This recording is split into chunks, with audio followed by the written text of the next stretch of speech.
जय श्री कृष्णा, राधे राधे, जय श्री श्याम। मैं हूँ हिमांशु, ऑलराउंडर नर्सिंग क्लासेस में मैं आपका स्वागत करता हूँ।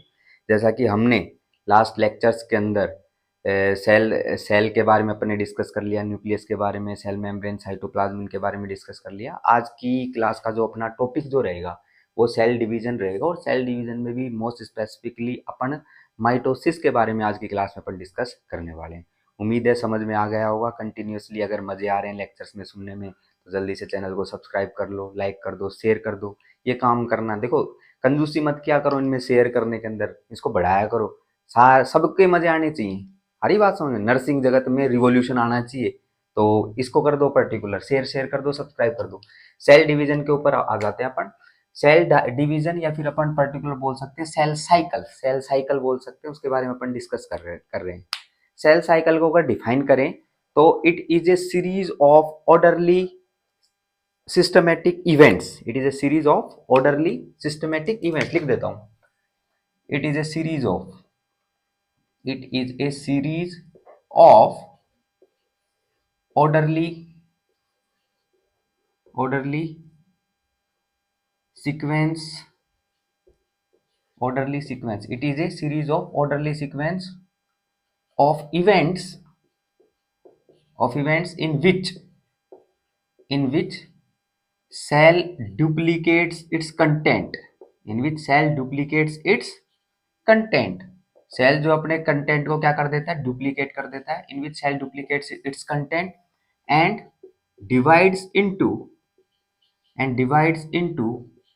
To daughter nuclei, into two daughter cells या टू डॉटर सेल्स या न्यूक्लियाई, कुछ भी बोल लो।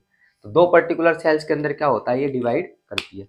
तो सीरीज ऑफ ऑर्डरली सीक्वेंस है, सीक्वेंस ऑफ इवेंट्स आपको देखने को मिलते हैं जिसमें सेल जो है वो अपने कंटेंट को डुप्लीकेट कर लेगी और दो पर्टिकुलर सेल्स के अंदर क्या हो जाएगी, डिवाइड हो जाएगी। नेक्स्ट पर्टिकुलर पॉइंट के ऊपर अपन चले तो अपन बात करते हैं दो डॉटर सेल्स है, ये आई कहाँ से भाई, दो डॉटर सेल आई कहाँ से, तो एक पर्टिकुलर सेल होगी, वहां से पर्टिकुलर ये सेल जो है दो के अंदर क्या हो जाती है, कन्वर्ट हो जाती है ऐसे।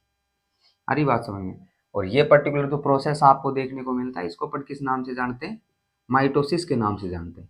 और ये अगर 2n है तो ये भी पर्टिकुलर 2n होगा, मतलब क्रोमोसोम्स के नंबर इसके अंदर आप लोगों को सेम देखने को मिलेंगे, क्रोमोसोम नंबर सेम होते हैं, डिप्लॉइड आप लोगों को देखने को मिलता है।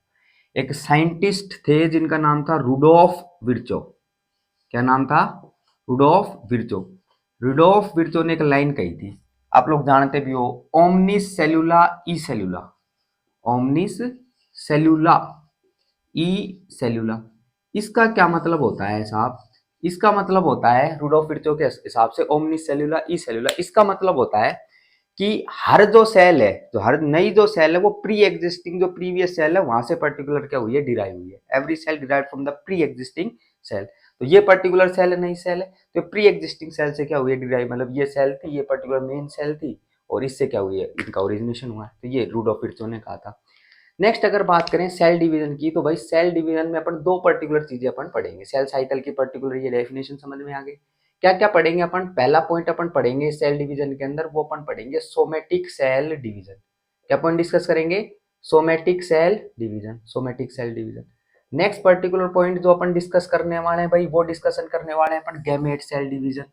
पहला तो सोमेटिक सेल डिवीजन, फिर अपन डिस्कस करेंगे, वो डिस्कशन करेंगे गैमेट सेल डिवीजन। दो पर्टिकुलर पॉइंट है। अच्छा, पहला सवाल बच्चों का ये कि सर ये सोमेटिक सेल क्या कर दिया आपने, क्या लिख दिया भाई, जितनी भी सेल्स हैं, all cells of your body, all cells, all cells of body are somatic cells. जितनी भी बॉडी की सेल्स है वो कैसी सेल्स है भाई, सोमेटिक सेल्स है। ये पॉइंट अपने को ध्यान रखना है। नेक्स्ट पर्टिकुलर पॉइंट के ऊपर अगर अपन चले गैमेट सेल के ऊपर, तो अच्छा, all cells of the body are somatic cells, लेकिन एक्सेप्शन है यहाँ पर, exception, except, except gamete cell, except gamete cell. Gamete cell को अगर छोड़ दो तो उसके अलावा पर्टिकुलर। नेक्स्ट अगर बात करें इसमें गैमेट सेल की बात करें, तो गैमेट सेल के अंदर अपन क्या पढ़ते हैं भाई, स्पर्म हो गई, क्या हो गई, स्पर्म। नेक्स्ट अगर बात करें oocyte आप लोग डिस्कस करते हो, that is the female germ cell and that is the male germ cell, sperm male germ cell and that female germ cell. ये क्वेश्चन आप लोगों के अभी आया भी था ये एग्जाम के अंदर कि ये निम्नलिखित में से कौन सी जो होती है वो गैमेट सेल होती है, तो स्पर्म या oocyte जो है इनके अंदर से एक ऑप्शन के अंदर था, उस पर टिक करना था अपने को, एक सवाल अभी आया था। तो सोमेटिक सेल डिवीजन में सारे पर्टिकुलर सेल्स हैं, गैमेट सेल डिवीजन में ये है। सोमेटिक सेल डिवीजन की अगर बात करें, सोमेटिक सेल डिवीजन में अंदर अपन क्या पढ़ेंगे, सोमेटिक सेल डिवीजन के अंदर अपन माइटोसिस डिस्कस करेंगे। क्या डिस्कस करेंगे? माइटोसिस डिस्कस करेंगे। और माइटोसिस की पर्टिकुलर अगर अपन बात करें तो माइटोसिस के अंदर पर्टिकुलर सेम कार्यक्रम, अगर सेल 2n पर्टिकुलर आप लोगों को देखने को मिल रही है तो वो पर्टिकुलर सेल डिवाइड करने के बाद किस में हो जाएगी, मतलब 2n के अंदर ही रहेगी, डिप्लॉइड सेल आप लोगों को देखने को मिलेगी। इसी पर्टिकुलर को माइटोसिस अपन बोलते हैं।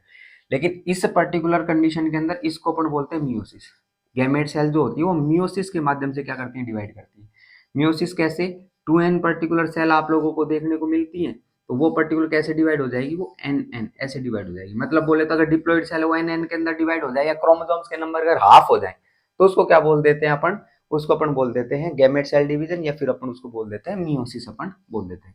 आज की क्लास के अंदर जो पर्टिकुलर अपन पॉइंट डिस्कस करेंगे भाई वो माइटोसिस डिस्कस करेंगे। माइटोसिस के ऊपर अपन चल रहे हैं, डिटेल डिस्कशन अपन जो कर रहे हैं वो माइटोसिस कर रहे हैं। ये जनरल इंट्रोडक्शन था सेल साइकिल का, सेल साइकिल की डेफिनेशन वगैरह जान लिए, क्या क्या हेडिंग के अंदर अपन कवर करने वाले हैं वो पॉइंट अपन ने डिस्कस कर लिए। नेक्स्ट हेडिंग लगा दो सोमेटिक सेल डिवीजन, या फिर डायरेक्ट एक हेडिंग लगा दो माइटोसिस। क्या हेडिंग लगा दो? माइटोसिस हेडिंग लगा दो फटाफट। चलो, और सही चल रहा है जीवन? देखो पढ़ाई की तो मैं पूछ नहीं रहा, जीवन की पूछ रहा हूँ, तो पढ़ाई तो मुझे उम्मीद है अब तो सही चल रही होगी, पहले तो नहीं चल रही होगी पर अब सही चल रही होगी।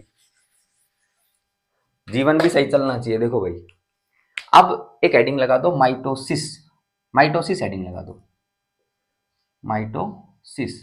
बेसिक आइडिया अपन ने ले लिया है कि जो 2n क्रोमोसोम्स आपको देखने को मिलते हैं, मतलब डिप्लॉइड जो सेल होती है वो डिप्लॉइड सेल के अंदर ही क्या हो जाती है, डिवाइड हो जाती है, उसी के अंदर कन्वर्ट हो जाती है। माइटोसिस जो है इसको अपन दो पर्टिकुलर फेजेस के अंदर कंप्लीट करेंगे। कितनी फेजेस के अंदर कंप्लीट करेंगे? दो फेजेस के अंदर कंप्लीट करेंगे। पहली जो फेज रहेगी भाई उसको तो अपन बोल देंगे इंटरफेज। पहली जो फेज रहेगी उसको क्या बोल देंगे? इंटरफेज। दूसरी पर्टिकुलर फेज जो आपको देखने को मिलेगी भाई उसको अपन क्या बोल देंगे? उसको अपन बोल देंगे एम फेज। एक तो इंटरफेज हो गई, एक एम फेज हो गई, दो पर्टिकुलर फेज आपको देखने को मिलती है, interphase and M phase. Interphase को अपन प्रिपरेटरी फेज भी बोलते हैं। क्या बोलते हैं? प्रिपरेटरी फेज भी इसी को अपन बोलते हैं। अच्छा, प्रिपरेटरी फेज अपन इसको इसलिए बोलते हैं क्योंकि यहाँ पर पर्टिकुलर सेल जो है वो तैयार हो रही होती है। सेल जो है वो क्या हो रही होती है? तैयार हो रही होती है। किस लिए? डिवाइड होने के लिए। लेकिन एम फेज पर्टिकुलर अपन इसको इसलिए बोलते हैं क्योंकि एक्चुअल डिवीजन जो आप लोगों को देखने को मिलेगा, एक्चुअल डिवीजन सेल का, वो इसी के अंदर आप लोगों को देखने को मिलेगा। एक्चुअल डिवीजन एम फेज के अंदर देखने को मिलेगा, प्रिपरेटरी फेज में तैयार होती है। मतलब पहले तो जो सेल है वो तैयार होगी, और तैयार होगी उसके बाद क्या आएगा, उसको मजा आएगा। मजा मजा मजा से लेना एम फेज पर्टिकुलर, तो पहले तैयारियां होंगी। अच्छा, इसकी अगर बात करें, कोई सेल पर्टिकुलर है वो प्रिपरेटरी फेज में अपना 95% टाइम बिताती है। कितना परसेंट टाइम? 95% टाइम जो है वो पर्टिकुलर किस में बताती है? ये इंटरफेज के अंदर बिताती है। एम फेज के अंदर मात्र कितना?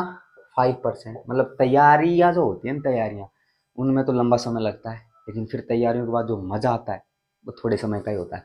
तो 5% पर्टिकुलर टाइम के अंदर ये क्या रहता है, 5% में एम फेज कंप्लीट हो जाती है। इंटरफेज की अगर बात करें तो इंटरफेज के अंदर डिफरेंट डिफरेंट फेजेस अपन पढ़ने वाले हैं।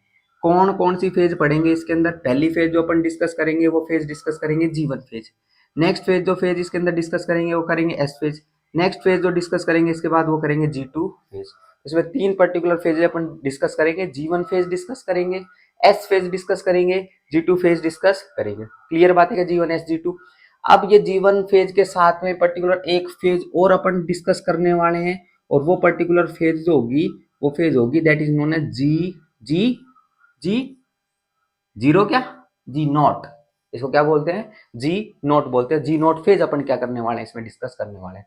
अच्छा, एम फेज की अगर बात करें, एम फेज के अंदर अपन कितनी फेज डिस्कस करते हैं भाई? चार फेज डिस्कस करते हैं। माइटोसिस की जो एम फेज होती है उसमें चार फेज अपन डिस्कस करते हैं। पहली फेज का नाम है भाई प्रोफेज। पहली फेज का क्या नाम है? प्रोफेज नाम है। नेक्स्ट सेकंड फेज जो अपन डिस्कस करेंगे उसको क्या बोलेंगे? मेटाफेज। मेटाफेज। तो पहली तो प्रोफेज, दूसरी मेटाफेज। तीसरी जो फेज अपन डिस्कस करेंगे उसको अपन बोलेंगे एनाफेज। तीसरी फेज को क्या बोलेंगे? एनाफेज। चौथी फेज जो डिस्कस करेंगे लास्ट के अंदर उसको अपन बोलेंगे telophase. Prophase, metaphase, anaphase and telophase, ये पर्टिकुलर फेज है जिसके अंदर अपन क्या करने वाले हैं? डिस्कस करने वाले हैं। अच्छा, एक पॉइंट अपन पर्टिकुलर चलते हैं कि सेल जो है इसके अंदर नॉर्मली चलता कैसे है प्रोसेस। पहले G1 फेज स्टार्ट होती है, फिर S फेज स्टार्ट होती है, फिर क्या होती है G2 फेज स्टार्ट होती है। नेक्स्ट पर्टिकुलर अगर बात करें, prophase, metaphase, anaphase and last में टीलोफेज। और टीलोफेज के साथ में कंप्लीट होने के बाद साइटोकाइन, मतलब टीलोफेज के अंदर ही पर्टिकुलरली साइटोकाइनेसिस जो होता है ये कंप्लीट हो जाता है। साइटोकाइनेसिस, साइटोकाइनेसिस का क्या मतलब होता है भाई? साइटोप्लाज्म का डुप्लीकेशन।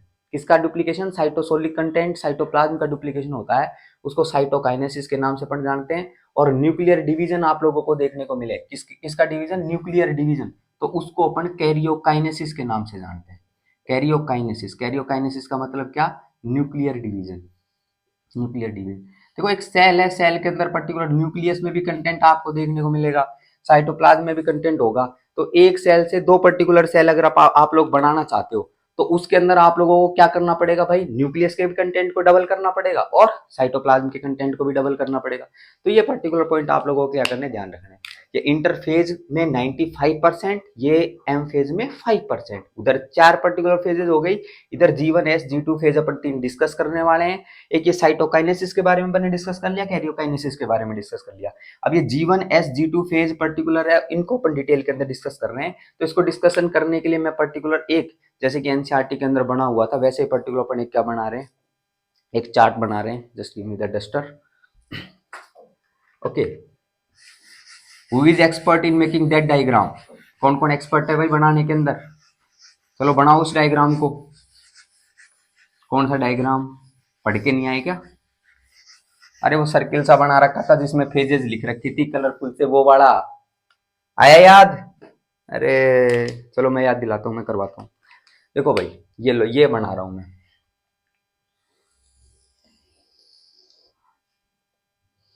ये ऐसा पर्टिकुलर एक डायग्राम आप लोगों के सामने था। इस डायग्राम के अंदर ये लो अपन बनाते हैं 1 2 3 4। ये पर्टिकुलर डिफरेंट डिफरेंट फेजेस मैंने बनाई है, किसकी? एम फेज की। एक तो हो गई प्रोफेज, प्रोफेज एक हो गई आपकी Meta phase. Next particular phase हो गई, उसको अपन बोल देंगे एना फेज। और इसके बाद जो फेज आपको देखने को मिलती है उसको बोलते हैं telophase, telophase. Next particular point के ऊपर अगर चलें अपन, तो एक पर्टिकुलर फेज आप लोगों को देखने को मिलती है, ये लो, ये फेज। ये फेज जो आपको देखने को मिलती है, इस फेज को अपन बोलते हैं G1 फेज। क्या बोलते हैं भाई? G1 फेज बोलते हैं। नेक्स्ट पर्टिकुलर एक फेज और आप लोगों को देखने को मिलती है, इस फेज को अपन बोलते हैं S फेज। कौन सी फेज?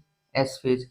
नेक्स्ट एक फेज और आपको देखने को मिलती है, उसको बोलते हैं G2 फेज। अगर स्टार्ट करें, G1 phase, S phase, G2 phase, G1 phase, S phase, G2 phase. G2 phase के बाद प्रोफेज, मेटाफेज, एनाफेज, टीलोफेज और साइटोकाइनेसिस टीलोफेज के अंदर क्या हो जाता है? कंप्लीट हो जाता है। राइट इट डाउन, टीलोफेज के अंदर साइटोकाइनेसिस क्या हो जाता है? कंप्लीट हो जाता है। नेक्स्ट पर्टिकुलर पॉइंट पे चलते हैं, अब एक एक के बारे में अपन डिस्कशन करते हैं। अच्छा, मैं डिस्कशन कर रहा हूं, ये मान के चलना कि जो सेल साइकिल अपन कंसिडर कर रहे हैं माइटोसिस में, ये मान लो कि एक सेल जो है ये पर्टिकुलर लगभग लगभग 24 घंटे के अंदर डिवाइड कर रही है। We are taking an hypothesis, hypothesis अपन ले रहे हैं कि ये 24 घंटे में सेल जो है ये कंप्लीट डिवाइड कर रही है। तो इसके अंदर अपन कैसे कैसे कंसिडर करेंगे, देखना ध्यानपूर्वक बात सुनना। मोस्टली सेल 95% टाइम किसके अंदर बिताती है भाई? इंटरफेज के अंदर बिताती है, मतलब मोस्टली टाइम इसी के अंदर रहेगी। G1 फेज की अगर अपन डिस्कशन करेंगे, तो G1 फेज के अंदर टोटल जो टाइम आप लोगों को देखने को मिलता है, लगभग लगभग 8 से 10 घंटे, 8 to 10 hours, 8 to 10 hours particular इसके अंदर रहती है। ये ध्यान रखना, हाइपोथेटिकली टॉकिंग, कि 8 से 10 घंटे, क्योंकि एक सेल साइकिल को अपन ने पर्टिकुलर अपन ने कंसीडर कर लिया कि इसके अंदर 24 आवर्स के अंदर ही कंप्लीट हो रही है, तो कंप्लीट कर सकते हैं इसके अंदर। नेक्स्ट पर्टिकुलर पॉइंट के ऊपर चलें, एस फेज के ऊपर आ जाओ। एस फेज के अंदर लगभग लगभग जो टाइम पीरियड आप लोगों को देखने को मिलता है, वो देखने को मिलता है। और बाकी G2 फेज के अंदर अगर चलें, तो G2 फेज के अंदर लगभग लगभग कितने? 4 to 6 आवर्स। अरे बात समझ, तो ये 8 to 10 hours, 8 hours and 4 to 6 hours, ये पर्टिकुलर फेजेज आप लोगों को इसके अंदर टाइम पीरियड देखने को मिलता है। अगर 24 आवर साइकिल को इसमें कंसिडर कर दें, प्रोफेज, मेटाफेज, एनाफेज, टीलोफेज, ये पर्टिकुलर एम फेज के अंदर अपन पढ़ेंगे। बाकी ये G1 phase, S phase and G2 phase. Clear बात है क्या? अच्छा, मेजर इवेंट्स की अगर बात करें, G1 फेज में क्या क्या देखने को मिलता है, वो मेजर इवेंट्स की बात करते हैं। पहला particular point, point two point चलते हैं इसके अंदर। पहला पॉइंट, G1 फेज में सेल मेटाबॉलिकली एक्टिव। पहला पॉइंट लिख देना, सेल जो होती है वो मेटाबॉलिकली एक्टिव होती है G1 फेज में। सेल इज मेटाबॉलिकली एक्टिव, कौन सी फेज के अंदर? G1 फेज के अंदर सेल मेटाबॉलिकली एक्टिव आपको देखने को मिलती है। नेक्स्ट पर्टिकुलर पॉइंट के ऊपर अपन चले इसके बाद, तो इसके बाद अपने को डिस्कशन करना है इसके अंदर सेंट्रोजोम। किसका डिस्कशन करना है? Centrosome replication start. Centrosome replication start. तो इसी फेज के अंदर सेंट्रोजोम का रेप्लिकेशन क्या हो जाता है भाई? स्टार्ट हो जाता है। सेंट्रोजोम का रेप्लिकेशन स्टार्ट हो गया। नेक्स्ट पर्टिकुलर अगर अपन बात करें इसके अंदर cyto cytosol cytosol duplication duplication and and nuclear content duplication nuclear content duplication nuclear content duplication start duplication start. ये आप लोगों को देखने को मिलता है इस फेज में। तो बट लेकिन ध्यान रखना इसके अंदर स्पेशल बात ये है कि जो डीएनए आप लोगों को देखने को मिलता है, DNA replication does not occur. DNA replication does not occur. DNA का डुप्लीकेशन या रेप्लिकेशन जो होता है वो इस पर्टिकुलर फेज के अंदर आप लोगों को देखने को नहीं मिलता। तो डीएनए रेप्लिकेशन आप लोगों को यहाँ पर देखने को नहीं मिलता है। ध्यान रखना G1 फेज के अंदर सेल मेटाबॉलिकली एक्टिव आपको देखने को मिलती है। सेंट्रोजोम का रेप्लिकेशन पर्टिकुलर आपको देखने को मिलता है। साइटोसोल का डुप्लीकेशन, न्यूक्लियर कंटेंट का डुप्लीकेशन, ये आप लोगों को देखने को मिलता है। ये कुछ पर्टिकुलर पॉइंट आप लोग इसमें ध्यान रख सकते हो। एक्स फेज के ऊपर चले। एस का मतलब होता है सिंथेसिस, और यहाँ पर जो आपको देखने को मिलेगा इस फेज के अंदर वो देखने को मिलेगा। क्या क्या पॉइंट आप लोग याद रख सकते हो इसमें? एक तो पर्टिकुलर पॉइंट ध्यान रखना, that is DNA synthesis occur. DNA synthesis बोल दो, या फिर इसको अपन बोल सकते हैं क्या? डीएनए का रेप्लिकेशन। अच्छा, इस रेप्लिकेशन का मतलब क्या होगा? रेप्लिकेशन का मतलब होगा कि इसके अंदर जो डीएनए कैसी स्ट्रक्चर में था, पहले हेलिकल स्ट्रक्चर के अंदर जो डीएनए आप लोगों को देखने को मिल रहा था वो क्या हो जाएगा भाई? वो खुल जाएगा। क्या हो जाएगा? अनकंडेंस फॉर्म के अंदर आपको देखने को मिलेगा। तो डीएनए रेप्लिकेशन है, इस डीएनए रेप्लिकेशन में अनकंडेंसेशन आप लोगों को देखने को मिलता है। और ये अनकंडेंसेशन होना बहुत जरूरी है। क्यों जरूरी है अनकंडेंसेशन होना? क्योंकि इस कंडीशन के अंदर जब अनकंडेंसेशन होगा तो उस पर्टिकुलर कंडीशन के अंदर खुल जाएगा, तभी पर्टिकुलर नया डीएनए रेप्लिकेट हो सकता है और नया पर्टिकुलर आगे एक तरफ सेल के अंदर जो कंटेंट चाहिए वो आपको देखने को मिल सकता है। तो डीएनए सिंथेसिस पर्टिकुलर आप लोगों को इसके अंदर देखने को मिलता है। नेक्स्ट पर्टिकुलर अगर इसके अंदर अपन बात करें तो नेक्स्ट पर्टिकुलर पॉइंट अपन याद रख सकते हैं, that is centrosome replication continues. Centrosome replication continues. Centrosome replication continue. तो ये सेंट्रोजोम का रेप्लिकेशन जो आपको देखने को मिलता है ये इस फेज के अंदर क्या रहता है? कंटिन्यू रहता है। नेक्स्ट पर्टिकुलर पॉइंट के ऊपर अपन चलते हैं इसके अंदर, दैट इज G2 फेज। कौन सी फेज की बात कर रहे हैं भाई? G2 फेज की अपन बात कर रहे हैं। इस पे अगर अपन चलें तो G2 फेज के अंदर अपन क्या क्या डिस्कशन कर सकते हैं, ध्यान देना। इसके अंदर पहला पर्टिकुलर पॉइंट जो है इसके अंदर याद रखना, सेंट्रोजोम का रेप्लिकेशन इसके अंदर क्या हो जाता है? कंप्लीट हो जाता है। Centrosome replication complete. Centrosome replication complete. Start कहाँ हुआ था? G1 फेज के अंदर हुआ था भाई। नेक्स्ट अगर बात करें, कंटिन्यू चल रहा था एस फेज के अंदर, लेकिन यहाँ पर अपने को क्या याद रखना है? सेंट्रोजोम का रेप्लिकेशन क्या हो चुका है? कंप्लीट हो चुका है। नेक्स्ट पर्टिकुलर पॉइंट के ऊपर अपन चले इसके अंदर, यहाँ पर आप लोगों को देखने को मिलता है, वो देखने को मिलता है एंजाइम का सिंथेसिस। इसका synthesis enzyme and protein synthesis. Enzyme and protein synthesis जो आप लोगों को देखने को मिलता है वो किस फेज के अंदर देखने को मिलता है? वो इसी फेज के अंदर देखने को मिलता है। इस पे स्टार मार्क लगाना। एंजाइम और प्रोटीन सिंथेसिस जो आप लोगों को देखने को मिलता है वो कौन सी फेज के अंदर देखने को मिलता है? ये पॉइंट आपने को ध्यान में रखना है। ये आप लोगों को देखने को मिलता है, that is G2 phase. Next particular point के ऊपर चलें तो इसके अंदर और एक पॉइंट आप लोग याद रख सकते हो, वो याद रख सकते हो, that is cell growth continues. That is cell growth continue. Cell growth जो चल रही है वो कंटिन्यू चलती है। Cell growth continue. हरी बात समझ में? ओके, ये पॉइंट अपने को ध्यान में रखना है। इसमें तीनों में से सबसे जो MTR पॉइंट जो है, MTR पॉइंट, ये पर्टिकुलर अपने को ध्यान रखना है। ये तीन अलग अलग फेजेज अपन ने इसकी कंप्लीट कर ली है इंटरफेज की। अच्छा, एक फेज और अपन ने डिस्कस करी थी, that is known as G0 phase. कौन सी फेज? G0 phase.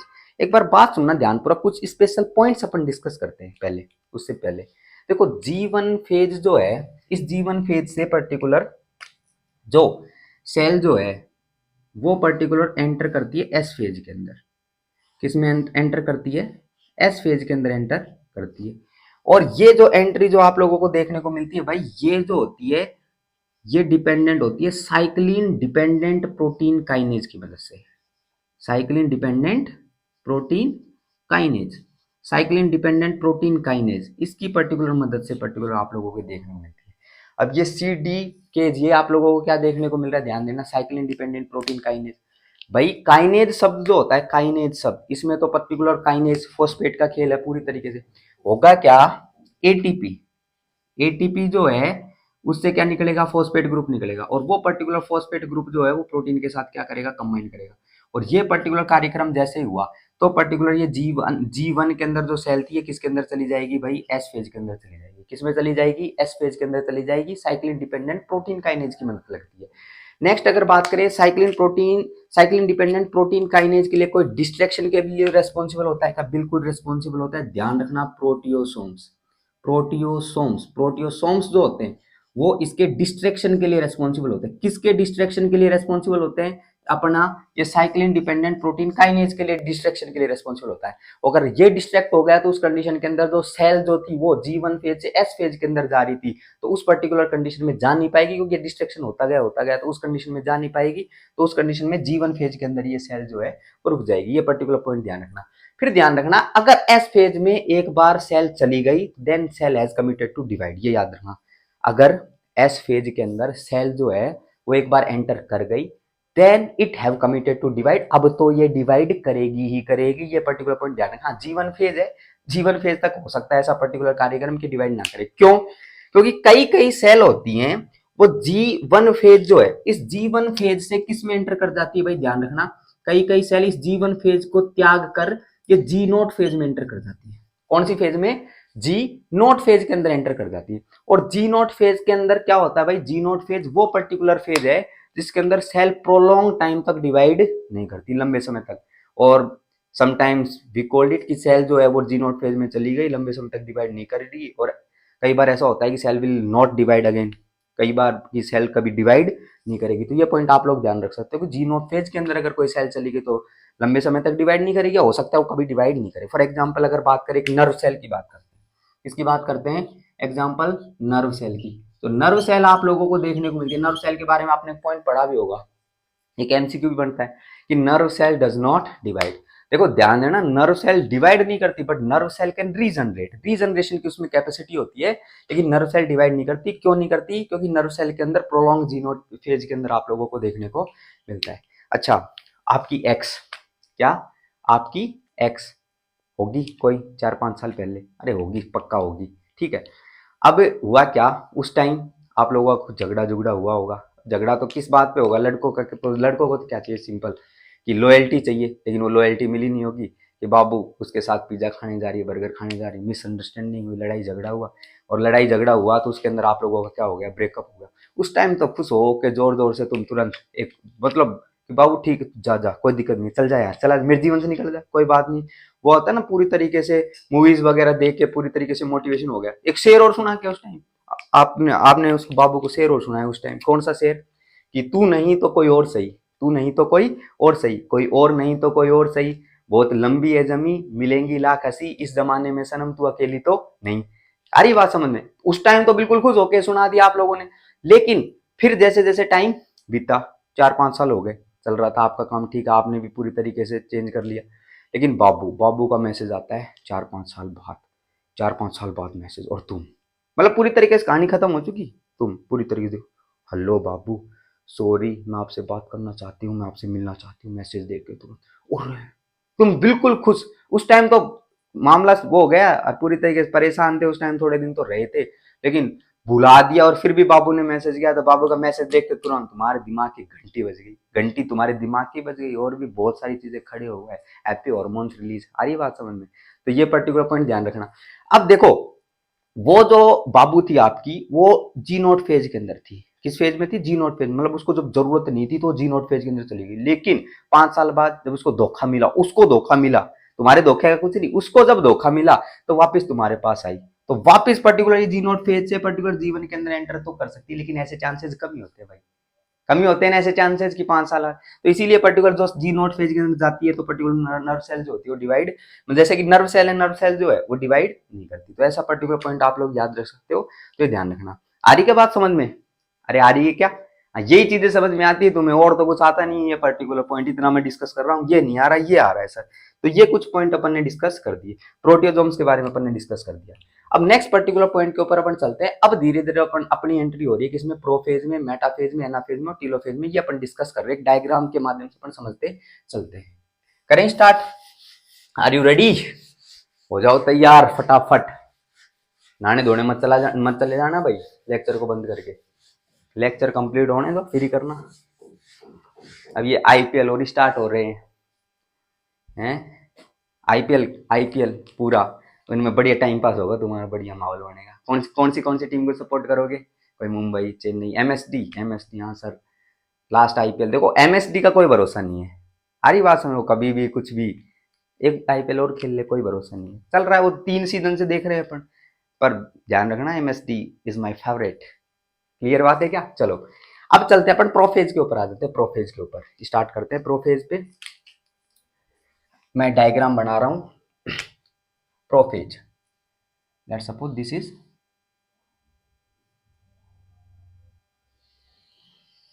ये एक पर्टिकुलर सेल है, और इस सेल के अंदर ये मैं डॉट डॉट करके जो आप लोगों को बना रहा हूं, ये है न्यूक्लियर मेम्ब्रेन। प्रोफेज के अंदर जो न्यूक्लियर मेम्ब्रेन होती है वो प्रेजेंट नहीं होती, न्यूक्लियर मेम्ब्रेन डिसअपियर हो जाती है। तो ये पहली पर्टिकुलर फेज अपन बना रहे हैं, दैट इज फर्स्ट जो है उसको अपन बोलते हैं प्रोफेज। और प्रोफेज की अगर बात करें तो ध्यान रखना इसके अंदर न्यूक्लियर मेम्ब्रेन जो होती है, क्या चीज, nuclear membrane. Nuclear membrane disappear हो जाती है भाई, न्यूक्लियर मेम्ब्रेन क्या हो जाती है, डिसअपियर हो जाती है। और न्यूक्लियर मेम्ब्रेन अगर डिसअपियर होगी, इसीलिए मैंने ये डॉट डॉट करके पर्टिकुलर आप लोगों को बताया। नेक्स्ट इस पेज के अंदर आपको क्या देखने को मिलता है, देखो इस पेज के अंदर, कौन सी पेज के अंदर, ये डीएनए का रेप्लिकेशन हुआ था, अनकंडेंसेशन आपको देखने को मिला था। अब इस पेज के अंदर जो क्रोमेटिन फाइबर्स आप लोगों को देखने को मिल रहे थे, ऐसे क्रोमेटिन फाइबर्स, वो पर्टिकुलर क्रोमेटिन फाइबर्स प्रोफेज के अंदर क्या होते हैं भाई, कंडेंस होते हैं। क्या होते हैं प्रोफेज के अंदर, कंडेंस होते हैं। प्रोफेज, इनमें कंडेंस होना बहुत जरूरी है। कंडेंसेशन इसलिए जरूरी है, अगर कंडेंसेशन नहीं होगी तो ये पर्टिकुलर क्रोमेटिन फाइबर्स जो है ये उलझ जाएंगे, और उलझ जाएंगे तो पर्टिकुलर आगे की सेल डिवाइड नहीं कर पाएगी। तो इसलिए कंडेंसेशन जरूरी है कि आराम से क्या हो जाए वो, तो थ्रेड लाइक स्ट्रक्चर से, क्योंकि देखो धागे बहुत जल्दी अड़ज सकते हैं, तो ऐसे ही पर्टिकुलर यहाँ पर देखने को मिलेगा। कंडेंसेशन हो गया, कंडेंसेशन जो है ये क्यों करते हैं, टू प्रिवेंट एंटेंगलिंग, उलझने को प्रिवेंट करने के लिए अपन क्या करते हैं, इसको करते हैं। अच्छा, नेक्स्ट पर्टिकुलर बात अगर करें इसके अंदर और क्या चीज देखने को मिली, कंडेंसेशन। नेक्स्ट पर्टिकुलर पॉइंट पे चलें, सेंट्रोजोम। सेंट्रोजोम का रेप्लिकेशन कहां कंप्लीट हो गया था, ये लो, कौन सी फेज के अंदर, G2 फेज के अंदर। तो centrosome move towards opposite poles. इस फेज के अंदर सेंट्रोजोम जो है वो अपोजिट पोल्स की तरफ क्या करते हैं, मूव करते हैं। ये लो भाई, सेंट्रोजोम बनाते हैं अपन। Let's suppose these are centrosomes बनाते हैं। ये सेंट्रोजोम जो है ये अपोजिट पोल्स, क्योंकि अगर इनका रेप्लिकेशन हो गया तो सेंट्रोजोम अपोजिट पोल्स के ऊपर आप लोगों को देखने को मिलते हैं। अगर न्यूक्लियर मेम्ब्रेन डिसअपियर अपन ने कर दिया, तो मैंने ये लो ये न्यूक्लियर मेम्ब्रेन को डिसअपियर कर दिया, ये लो कर ही दिया अपन ने डिसअपियर, है ना, ये लो सर, ये डिसअपियर कर दिया। नेक्स्ट पर्टिकुलर अगर बात करें इस पेज के अंदर और क्या चीज, ये कंडेंस हो गए, और कंडेंस होने के बाद पर्टिकुलर ध्यान रखना ये किस में कन्वर्ट हो जाते हैं भाई, क्रोमेटिड्स में कन्वर्ट हो जाते हैं। किस में कन्वर्ट हो जाते हैं, क्रोमेटिड्स के अंदर कन्वर्ट हो जाते हैं। और ध्यान रखना ये डबल तो इसने कंटेंट अपना कर ही लिया है, हरी बात समझे, तो क्रोमेटिड्स में कन्वर्ट हो जाते हैं। नेक्स्ट यहाँ पर जो क्रोमेटिड्स बनते हैं ये बिल्कुल आइडेंटिकल होते हैं, इसीलिए पर्टिकुलर इन क्रोमेटिड्स को अपन सिस्टर क्रोमेटिड्स के नाम से जानते हैं। किस नाम से जानते हैं, सिस्टर क्रोमेटिड्स। लेकिन जब मैं मियोसिस आप लोगों को पढ़ाऊंगा तो मैं बताऊंगा आपको वहां पर नॉन सिस्टर क्रोमेटिड्स बनते हैं, क्योंकि वहां पर मैं आप लोगों को जेनेटिक रिकम्बिनेशन वगैरह टेक्नोलॉजी बताने वाला हूँ कुछ, या जीन कंबाइन होते हैं, नए नए फॉर्म्स ऑफ जीन आपको देखने को मिलते हैं, तो वो वहाँ पे मैं बताऊंगा। लेकिन यहाँ पर सिस्टर क्रोमेटिड्स आपको बनते हुए नजर आते हैं। अच्छा, एक स्ट्रक्चर पे चलते हैं एक बार, देखना भाई ध्यानपूर्वक बात, इसके इसके अंदर चल रहे हैं अपन। यहाँ पर ये क्रोमेटिड बनाया, ये लो, ओके, ध्यान देना एक बार, थोड़ा एक को बड़ा कर देते हैं अपन। ये जो आपको देखने को मिलती है होती है शॉर्ट आर्म, ये जो होती है क्या होती है, शॉर्ट आर्म। नेक्स्ट पर्टिकुलर अगर बात करें, ये जो आर्म देखने को मिलती है कौन सी आर्म होती है भाई, ये लॉन्ग आर्म होती है। और ये बिल्कुल साइड में जो आपको देखने को मिलता है बिल्कुल एजेस के ऊपर, इनको अपन बोलते हैं टेलोमर्स, टेलोमरिक साइट है, टेलोमर्स अपन बोलते हैं। ये बीच में सर्किल सा जो आपको देखने को मिल रहा है, सर्किल सा, इसको अपन किस नाम से जानते हैं भाई, इसको अपन जानते हैं सेंट्रोमियर के नाम से। सेंट्रोमियर के नाम से अपन जानते हैं। अच्छा, इन सेंट्रोमियर के बाहर की तरफ जो आप लोगों को प्रेजेंट देखने को मिलता है, ये ये जो आपको देखने को मिलता है, इसको अपन काइनेटोकोर के नाम से जानते हैं। किस नाम से जानते हैं? काइनेटोकोर। काइनेटोकोर जो होते हैं ना, ये काइनेटोकोर की अगर बात करें तो काइनेटोकोर डिस्क लाइक प्रोटीन होते हैं। कैसे प्रोटीन होते हैं? डिस्क लाइक प्रोटीन्स जो होते हैं वो कौन से होते हैं? काइनेटोकोर होते हैं। क्लियर बात है क्या? डिस्क लाइक प्रोटीन्स होते हैं काइनेटोकोर। और काइनेटोकोर के साथ में पर्टिकुलर माइटोटिक स्पिंडल फाइबर्स क्या होते हैं? कंबाइन होते हैं। माइटोटिक स्पिंडल फाइबर्स, क्या चीज? Mitotic spindle fibres. Mitotic spindle fibres क्या होते हैं? कंबाइन होते हैं। तो ध्यान रखना, इसके साथ में माइटोटिक स्पिंडल फाइबर्स कंबाइन होंगे। किसके साथ? काइनेटोकोर के साथ। अच्छा, सेंट्रोमियर जो है वो क्या है? Centromere is the constricted region. Centromere को अगर डिफाइन करें सेंट्रोमियर को, तो सेंट्रोमियर क्या है भाई? ध्यान रखना, कॉन्स्ट्रिक्टेड रीजन है। सेंट्रोमियर क्या है? कॉन्स्ट्रिक्टेड रीजन है क्रोमेटिड का, जो कि दोनों क्रोमेटिड्स को होल्ड करके रख रहा है। तो constricted region of chromatids that hold these chromatids. और ये शॉर्टर आर्म हो गई, ये लॉन्गर आर्म हो गई। इन दोनों क्रोमेटिड्स, एक ये क्रोमेटिड था, एक ये क्रोमेटिड था, इनको पास में रख रहा है। इसको, इस कॉन्स्ट्रिक्टेड रीजन को अपन सेंट्रोमियर बोलते हैं। इसके बाहर एक डिस्क शेप का प्रोटीन आपको प्रेजेंट देखने को मिलता है और उसके साथ माइटोटिक स्पिंडल फाइबर्स अटैच होते हैं। प्रोफेज के अंदर अपन डिस्कशन वापस चलते हैं। कंडेंसेशन हो चुका है, क्रोमेटिड्स के अंदर कन्वर्ट हो गया। अब पर्टिकुलर अपन पॉइंट पे चलते हैं कि प्रोफेज के अंदर एग्जैक्टली ये सारा कार्यक्रम हो गया, कंडेंसेशन हो गया। इसके बाद ये अंदर ये ऐसी क्रोमेटिड्स की स्ट्रक्चर अपन ने बना ली। ये क्या है? That is the structure of chromatid. Chromatid की ये पर्टिकुलर स्ट्रक्चर है। अब अंदर की तरफ हो क्या रहा है वो पर्टिकुलर अपन पॉइंट डिस्कस करेंगे। करें क्या स्टार्ट? अच्छा, इस प्रोफेज को ही अपन कंप्लीट करते हैं एक बार, इसके अंदर ही, इस डायग्राम के अंदर कंप्लीट करते हैं। वो क्या रहा है देखना, सेंट्रोसोम जो आपको देखने को मिल रहे हैं वो पर्टिकुलर, वो तो चले गए बिल्कुल पोल्स के ऊपर, अपोजिट पोल्स पे, मूव टुवर्ड्स अपोजिट पोल्स। अब ये पर्टिकुलर रीजन, ये पोर्शन आप लोगों को देखने को मिल रहा है इसके अंदर, ये से आ रही बात समझ में? ये लो, ये बना देते हैं, ये बना देते हैं, और बना दो। ठीक है, ये आपको यहाँ पर ऐसे देखने को मिलता है, तो प्रोफेज में देखने को मिलता है। ये इधर पहुंच गए। नेक्स्ट पर्टिकुलर प्रोफेज के बाद जो आप लोगों की सेकंड फेज जो देखने को मिलती है भाई, सेकंड फेज, उस पे चलते हैं अपन। इसके बाद जो आपको देखने को मिलती है उस फेज को अपन बोलते हैं मेटाफेज। कौन सी फेज बोलते हैं? मेटाफेज बोलते हैं, मेटाफेज। Prophase, metaphase. मेटाफेज पे अगर अपन चलें, डिस्कशन करें तो ध्यान देना, मेटाफेज में वही अपन एक सेल बना लेते हैं। ये बनाइए एक सेल। अच्छा, इस मेटाफेज के अंदर क्या होगा? सेंट्रोजोम्स जो थे वो तो पर्टिकुलर अपोजिट पोल्स पे थे। ये लो, अपोजिट पोल्स पे पहले ही पहुंचा दिया अपन ने। जो प्रोफेज की लेट स्टेज होती है उसके अंदर ये कार्यक्रम आप लोगों को देखने को मिलता है ना, लेट प्रोफेज में। नेक्स्ट अगर बात करें, ये मेटाफेज में ये पहुंच गए। बाकी जो क्रोमेटिड्स आप लोगों को देखने को मिलते हैं, ये लो, ये क्रोमेटिड्स, ये क्या हो गए? क्रोमेटिड्स। ये क्रोमेटिड हो गए, एक क्रोमेटिड। ये आप लोगों को देख, एक क्रोमेटिड और बना सकते हो, तो ये बना दिया। ये सारे के सारे एक बिल्कुल प्लेट के ऊपर आ जाते हैं, बिल्कुल सारे के सारे बिल्कुल एक लाइन के अंदर सीक्वेंस में मैंने बनाए डायग्राम में। तो ये पर्टिकुलर एक लाइन के अंदर आप लोगों को देखने को मिलते हैं। और इस लाइन को पर्टिकुलर अपन किस नाम से जानते हैं भाई? इस लाइन को अपन मेटाफेज प्लेट नाम से जानते हैं। किस नाम से जानते हैं? मेटाफेज प्लेट के नाम से जानते हैं। ये क्रोमेटिड्स आप लोगों को देखने को मिल रहे हैं, ये क्रोमेटिड्स बिल्कुल एक लाइन के अंदर अरेंज हो जाते हैं, जिसको मेटाफेज प्लेट नाम से जानते हैं। और खास बात इसकी ध्यान देना, ये पर्टिकुलर हो गए सेंट्रोमियर। ये काइनेटोकोर, काइनेटोकोर बनाओ, ये लो काइनेटोकोर, काइनेटोकोर बना दिया अपन ने। अब होगा क्या, ध्यान देना, इसके साथ में ये जो काइनेटोकोर है, इसके साथ में माइटोटिक स्पिंडल फाइबर जो होते हैं वो अटैच होते हैं। वो अपन ने ऊपर वहीं पे डिस्कस कर लिया। क्या चीज अटैच होती है इसके साथ में? माइटोटिक स्पिंडल फाइबर्स अटैच होते हैं। ये लो, ये माइटोटिक स्पिंडल फाइबर्स अटैच कर दो। क्लियर बात है क्या? इधर से भी करा, ये भी किया, ये माइटोटिक स्पिंडल फाइबर अटैच कर दिया। ओके, ये ग्रीन कलर से जो बना है माइटोटिक स्पिंडल फाइबर्स हैं। तो ये पर्टिकुलर यहाँ पर ये मेटाफेज प्लेट आपको देखने को मिल रही है जिसपे क्रोमेटिड्स प्रेजेंट है, और इसके साथ में अटैचमेंट के अंदर आप लोगों को देखने को मिल रहे हैं। क्लियर बात है क्या इतनी? अच्छा, नेक्स्ट पर्टिकुलर पॉइंट पे चलें तो थर्ड पर्टिकुलर फेज पे चलते हैं। थर्ड पर्टिकुलर फेज के ऊपर अगर चलें तो उसको अपन एनाफेज नाम से जानते हैं। किस नाम से जानते हैं? एनाफेज नाम से जानते हैं। उस एनाफेज को अपन पढ़ रहे हैं। किसको पढ़ रहे हैं? एनाफेज को अपन पढ़ रहे हैं। देखना भाई, थर्ड फेज, थर्ड फेज में क्या होगा? एनाफेज। एनाफेज, एनाफेज पे चलते हैं। एनाफेज की अगर अपन बात करें,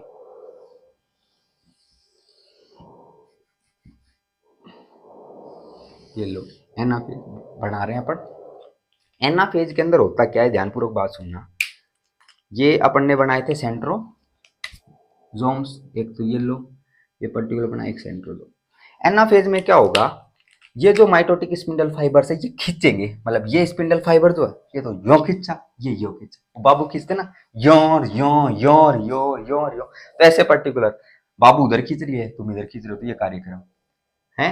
तो ये पर्टिकुलर तो उधर, ये इधर, ऐसे पर्टिकुलर।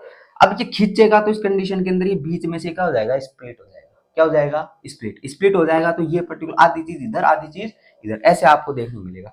मैंने पर्टिकुलर ये 3 पेयर में बनाए, भाई ध्यान रखना ये 3 पेयर में बनाए, क्योंकि डायग्राम इतने बन सकता है। चलो नेक्स्ट पर्टिकुलर अगर बात करें इसके अंदर एनाफेज में होगा क्या, वो पर्टिकुलर अपन ने बना दिया। जब ये स्प्लिटिंग आप लोगों को देखने को मिलेगी, क्या देखने को मिलेगी, स्प्लिटिंग।